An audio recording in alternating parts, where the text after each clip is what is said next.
Neelambujashyamalkomalangam Sita samaropita vamabhagam Panau maha sayakacharu chapam Namami Ramam Raghuvanshanatham. Eruditions Lord Rama, whose complexion is like a blue lotus, is very tender and delightful in appearance. Sita is seated on his left side, and he is carrying a powerful bow and arrow in his hands. It's a mystical description of God, and we have explained that. And we continue with the study of Sri Ramacharitmanas by Saint Tulsidas, Goswami Tulsidas. It is Balakanda and verses 28. Hon kahavat sabu kahat Ram sahat upahas Sahib Sita nathaso Sevak Tulsidas. This is the prologue for composing the Ramayana, the early stage.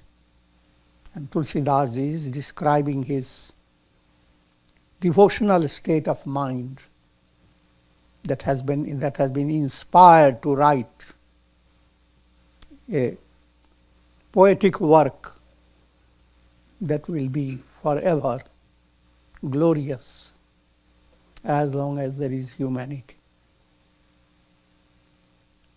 But expresses his immense humility for bringing out such a profound work. People call me servant of Rama, and I also have no shame. I allow them to say so.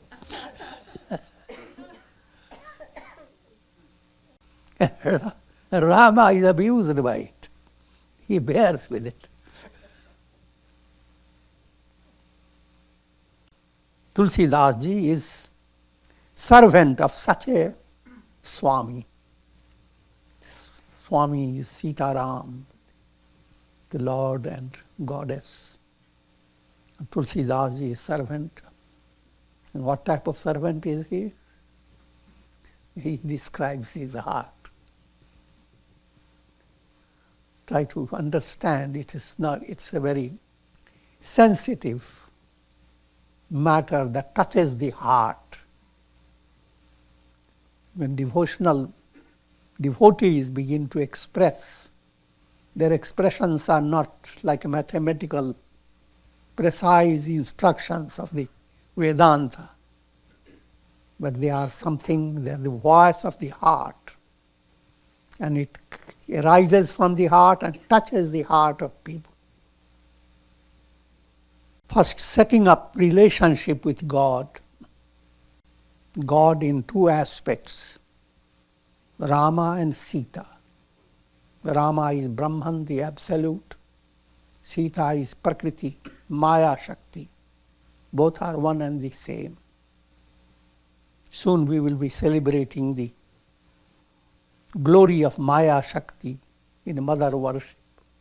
Same God is worshipped as father, as mother. To allow people to say that you are a great devotee of God. This is not as simple. It touches the heart and it makes one think, am I really a devotee of God? I'm talking about very high level of conversation. The ordinary level of conversation. Someone says, oh, you are a great saint. I said, when did you realize that? I have been like that always.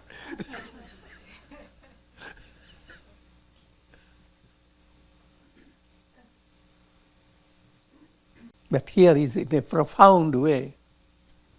You are a devotee of God. Do you realize what does it imply? There are millions of people on the earth. Out of them, only some few become virtuous, follow the path of righteousness. Out of millions of people who are righteous, they develop taste for divine love. Among millions of people who have developed taste for divine love, they are able to actually taste the divine love. And one who tastes the divine love, he is commencing a process leading to unity with God. And so, to be addressed as a devotee of God will imply to put you in that level. Out of millions and millions, you are one alone, great.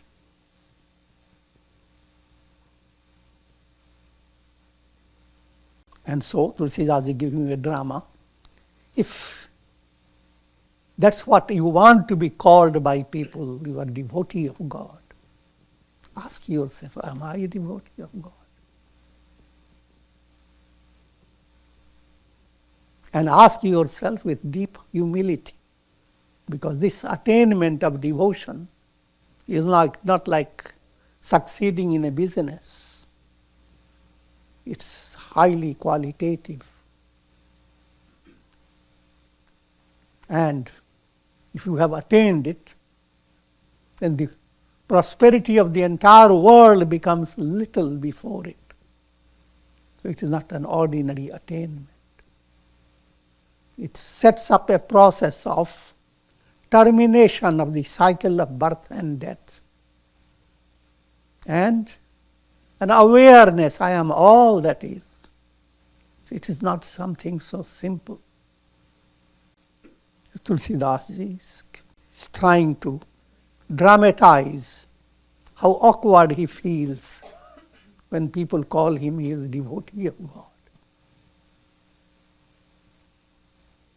And even in that awkward feeling, he has an intention, which I have tried to present to you. Ati badi mori ditai kori, suni aganara kahu nak sasori sakori, samuji saham mohi apadara apane, so sudhirama kin nahi sapane. This is my great obstinacy and default. What is he referring to? To say that I am devotee of God. The moral of this is not to follow literally, but try to understand the immense power of devotion. It is not an ordinary matter that I have just taken a spinach salad.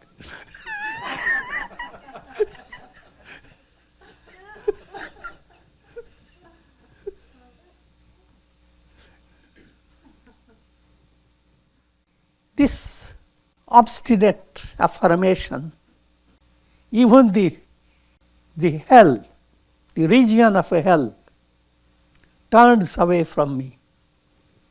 Naksakori. The beauty of language. When something is such a source of contempt, dislike, then what do? You shrink your nose. And turn away from it. And that's what he says. Even narakahu nak sakori, seeing my arrogance, that I am related to God. It's a great arrogance. Even the hells put their nose, shrink their nose against me.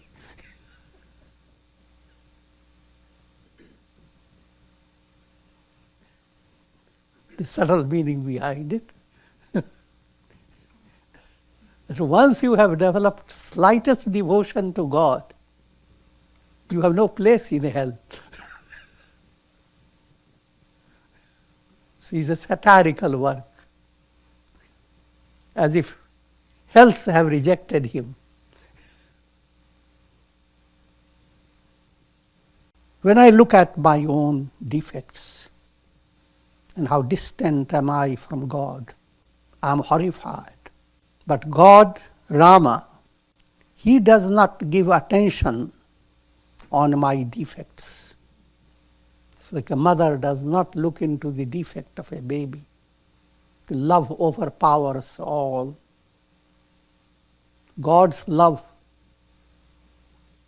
has same influence, same effect on your heart. So you do not have, in Godward movement, you do not have mathematical precision and mathematical calculation. How much karmas have I developed? How much of that has been burnt out? How much is remaining? How far is God? How closer have I come? All that. The point is, it becomes God's responsibility to draw you. And you cannot doubt His power and His glory. So in the presence of His immense power and glory, you cannot hold on to the idea that because I have this defect, I cannot attain liberation. All your defects, which are highlighted to your own mind, they are nothing once God has tasted the joy of your surrender.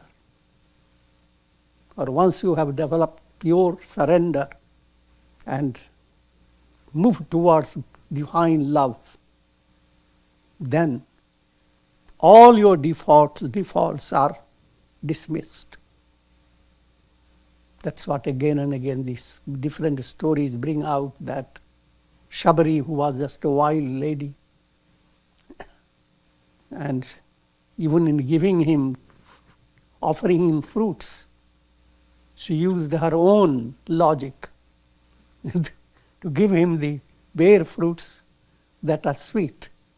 To be very sure, she put her under her teeth, tasted each fruit, infected it. All that I'm joking, but the idea behind it's an allegorical story. And Rama enjoys that fruit. Says, I never had such wonderful food except from my own mother, Kaushalya. So the idea is, when you practice sadhana, do not focus your mind on your defects, things that haunt you. Why did I do this? Or your bad karmas. By doing that, you are diminishing the power and glory of God's love. Only thing you should highlight, the love of God. The love of God has no limits. Sunyavaloki suchita chakhachahi bhagati mori mati syami sarahi Katha nasai hoi yani ki rijhat Rama jane janaji ki. Lord Rama, knowing who am I, where am I, in other words, with all my limitations, knowing all my limitations, he ignores all my limitations. And he praises my devotion and my buddhi, my knowledge. Bhakti and buddhi term have been used. The statement, I am devotee of God, that statement will have its reality, which will have its value, if there is goodness in one's heart. The moral of this whole thing is, in order to develop devotion, divine qualities of humility and surrender to God must develop in your heart. Goodness that develops in the heart, it is that which draws the divine love. It is that which God is attracted to. Who is a devotee of God? That many scriptures go on giving you a lot of insight. The devotee of God is not one who has studied a lot of scriptures or one who has practiced a lot of meditation for years or done lot of austerities and have attained lot of siddhis. Devotee of God is one who has become very gentle, humble, and deep down self-effacing, out of goodness. But this again does not mean that you should ignore the study of Vedanta and ignore many realities of life. It simply means go on doing all those things, practice integral yoga, but always understand that all that you have done, the value lies in developing love of God. If love of God has not emerged in your heart, you are far. So do something about it. Satsanga, seva, practice of integral yoga, and japa, all that must continue until you begin to develop love of God. But love of God does not mean that you begin to hate everybody. I only love God.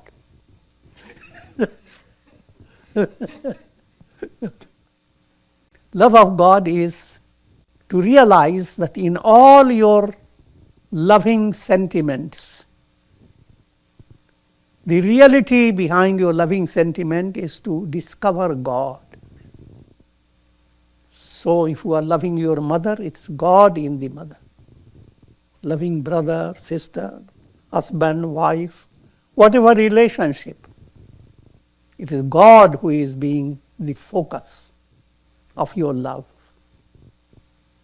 And therefore, people whom you love, be good to them. Do good to them. And if you don't have the proper response from them, it shouldn't matter. Because your effort is directed towards God in people. And it is God's own design whether He allows that love to be fruitful or without fruit. This requires deep understanding. And it is the key to grihasthas, household life, where you live with big family and there is so much warmth and love with each other. But behind that love, very few people have developed the idea of loving God. God is being loved through brothers, sisters, friends, and all near and dear ones. God is loved, but even in whatever manner of love. So love therefore has two stages. A practical stage of love that requires your duties. What should you do if your loved one is suffering from something? What should you do? That's a practical love. But whatsoever may happen, you are loving God. God is being adored in that act. And when you are not dealing with others, then God is there in your heart. You are communing with God, enjoying sweetness of divine surrender. Or you are tasting the chocolate of divine name.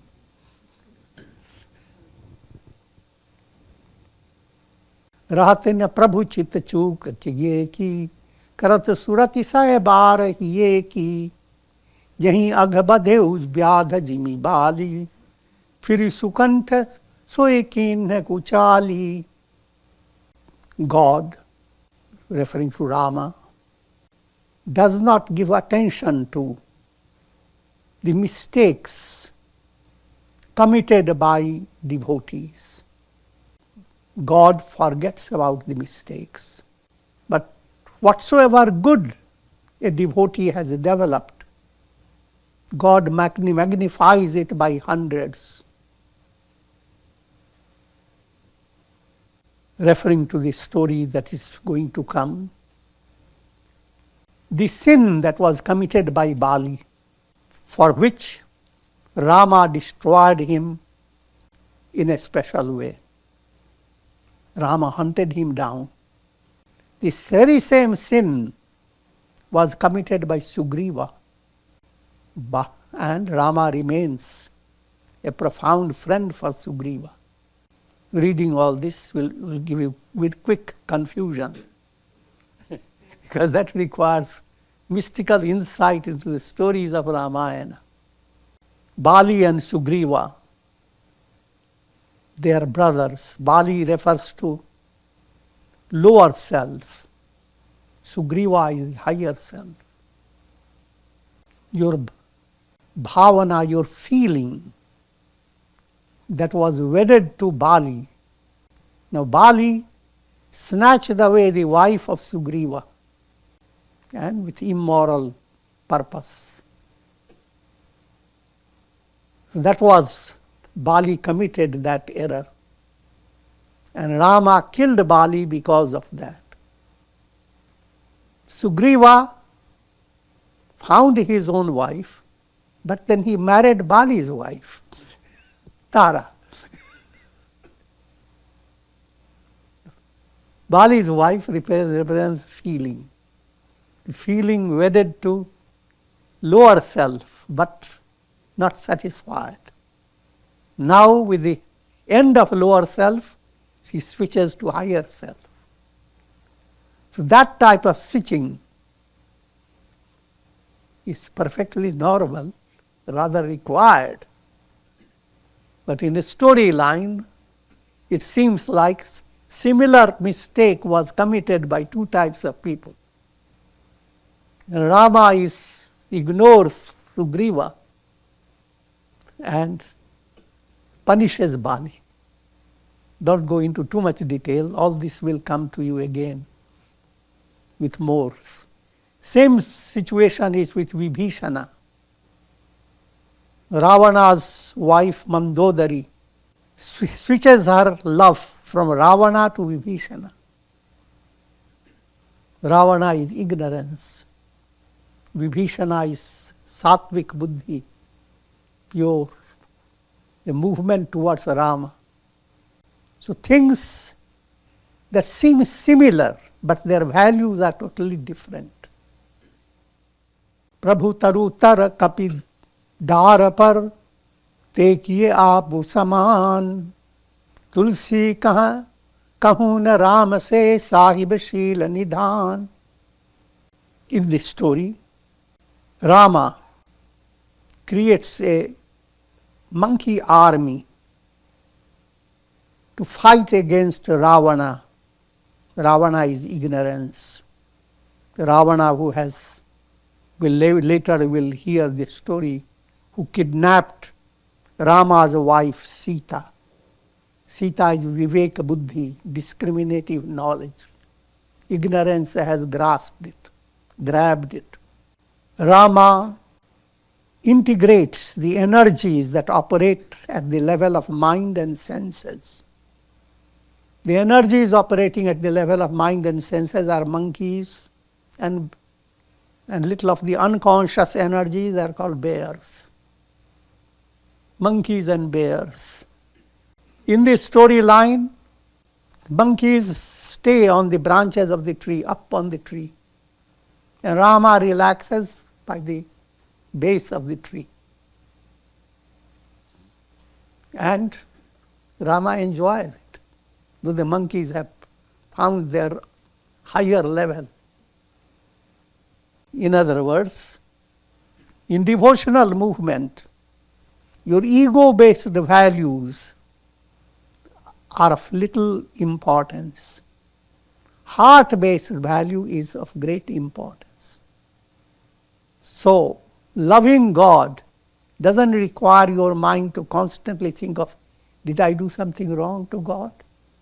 I asked Him for something I shouldn't have done. But your attitude should be divested of all, nothing of this, but simple, a child turning to mother without putting questions in the mind.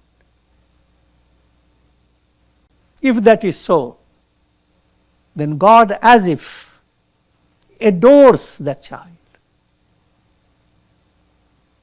See, mothers talk about their children, how adorable they are. Ram निकाई रावरी है सबही को नीक, यों यह साची है सदा तो तनी को तुलसीक. O Rama, you are the embodiment of goodness. And that fact is the giver of goodness to all. In other words, God is the source of all that is good and wonderful in this world. This being so, turning to God should be a joyous movement. This being true, Tulsidas says, I have no room for worry. I am going to have constant upliftment, kalyan, constant joyous progress. Ehi vidhi nij gun dosh kahi, sabahi bahuri siru naai, baranau raghuvar vishad jasu, suni kali kalusha sai. Having thus talked about my guna and dosh, qualities as well as defects, and having bowed down to Lord Rama's glory, I commence the description of Rama, Rama's glory, Rama's life. Listening to this scripture, the sins related to Kali Yuga will be destroyed like magic. Kali Yuga ke paap.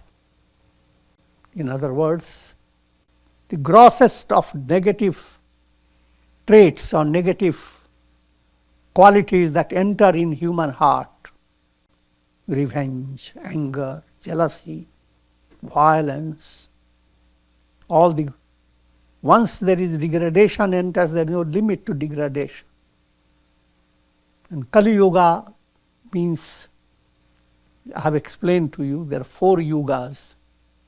When you are under the control of your moods and all your negative feelings, it is Kali Yuga. When you are little more constructive, not completely drowned in tamas, then it's called Dwapar Yuga.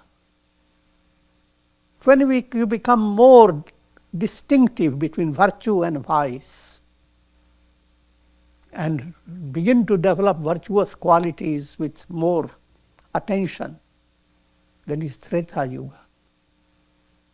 And when you have developed increasing sattva to such an extent that you can drop the whole world and enter into God. But that level is Satya Yuga. All these yugas operate in your personality through your moods. Early in the morning when you are calm and relaxed, Satya Yuga is there. Then you enter into some project, early stage, you enter into Treta. Some greed enters, you enter into Dwapar. And then revengeful spirit comes in, you enter into Kali Yuga. All these 4 are blended in human personality. And if you are practicing integral yoga in daily life, all these 4 are removed gradually. You go beyond the yugas. But this is another meaning behind it, which is a general meaning. We are masses listening to it. They are told that when they hear all the horrible things going on, etc., they are told that it's Kali Yuga going on this earth plane. And it will not be always like that. Kali Yuga will move on, and then there will be Satya Yuga come again. But that doesn't give you any relief.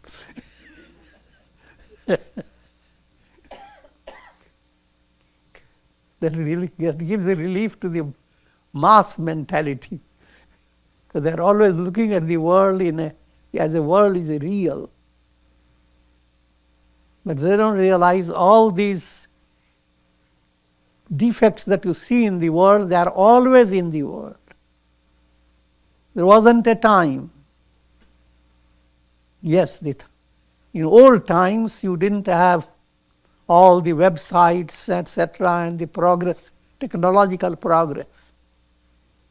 Hitler did countless negative deeds.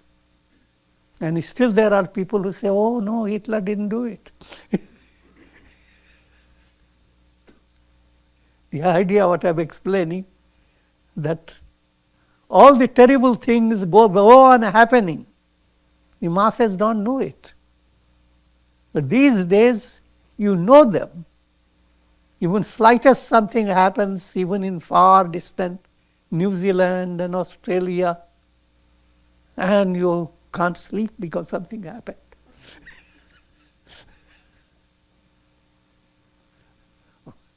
Why? It is a Kali Yuga.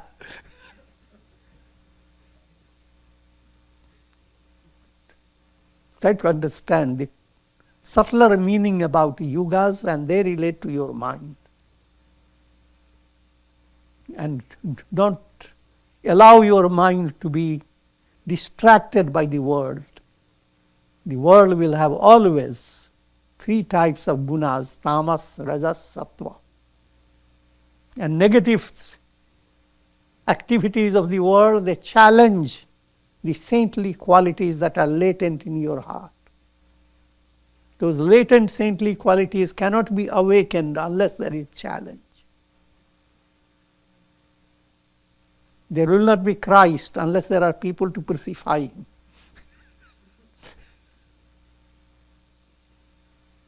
Let's just give one example.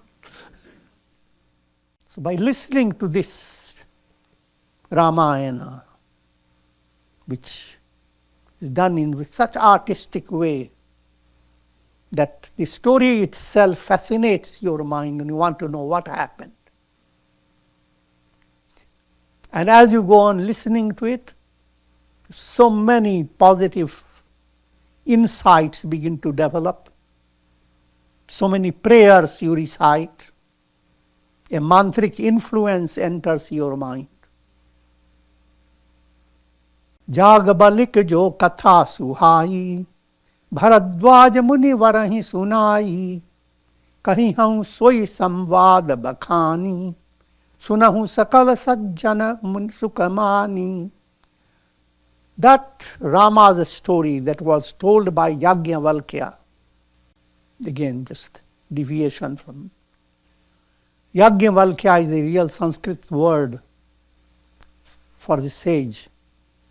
But Tulsidas uses the word Jagabalik.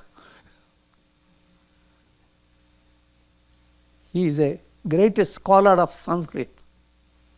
But in writing Ramayana, he uses words that are easily pronounced by laymen, villagers. That again shows his humility, because his whole intention to reach out to the masses. So Yajnavalkya, the Ramayana that was told by Yajnavalkya to Bharadwaj, that Ramayana originally, Lord Shiva related the Ramayana to Uma Devi. Shambhu kinhaya charit suhava, bahuri kripa kari umahi sunava. Soon in the Ramayana you will have the story of Lord Shiva. What made him speak of the glory of Rama to his divine consort, Uma Devi. Shiva is the teller of the story and Uma Devi listens. That's at the a mystical point is, scriptures are being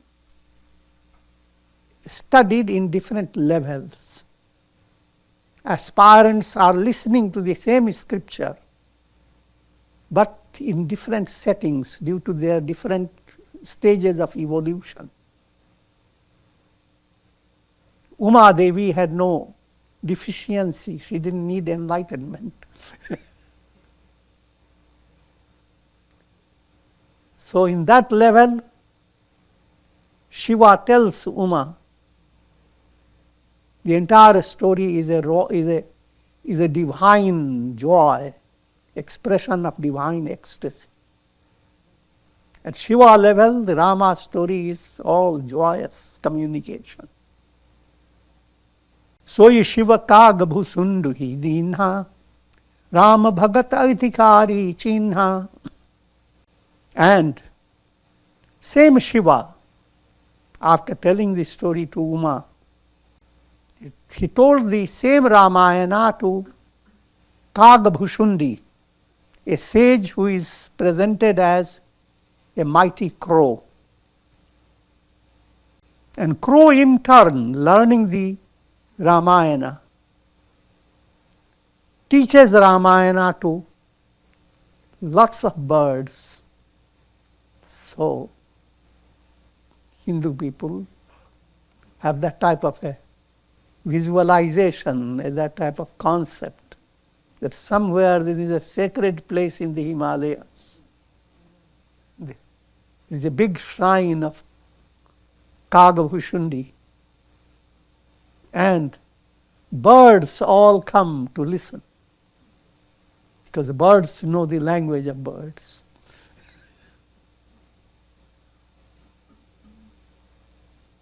So again, implying there is another level of teaching. Same Ramayana is being told with the masses that have more distraction in their mind. They are constantly flying birds.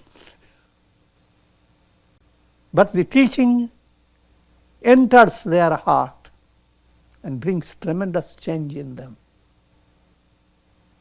Soi tehi sanajaga balika muni pava. From Kagabhushundi, he was teaching the birds, but Yajnavalkya had joined in according to this story. So from Kagabhushundi, Yajnavalkya had received the Ramayana. And it is that Ramayana which Kagabhushundi related to Bharadwaj.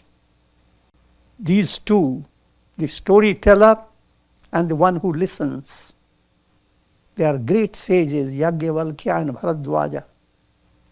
One enjoys telling the story, another enjoys listening to. Both were already expert in Ramayana. Even though you are expert, you know all about Ramayana. Still, there is a special fascination to listen to this story and watch how others are interpreting Ramayana, others are expressing it. Just like something that you, in relation to food, some article of food, you become so fascinated that you go on thinking about it, go on tasting it again and again. Janahi teen ikala nij jnana, kartalagat amalak samana, auruje hari bhagat sujana, kahi sunahi samujhahi vidhi nana. Yajnavalkya and Bharadwaj, their knowledge is so great. The entire world consisting of 3 periods of time is like a little amala fruit, a little bare fruit in the palm of their hand. Just like a little small fruit, put it in the palm, you can look from all sides. The whole world, as it were, is put on the palm of the hand. There is nothing secret about the world. That's the state of enlightenment. If you are not enlightened, then everything is a mystery, complexing, horrifying, agitating, depressing. And similar to Yajnavalkya and Bharadwaj, there are others, sages, who relate the story of Rama, listen to the story of Rama, and enjoy delving deep into the meaning of this story.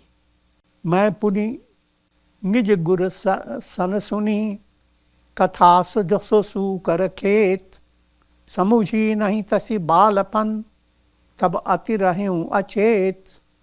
Tulsidas talks about himself. I, in my early days, when I was just a boy, listened to the story of Ramayana from my own guru. He doesn't give the name of his guru, etc., because in India sometimes people get initiated by many wandering saints, and you don't know who gave you the initiation. But that's Indian culture.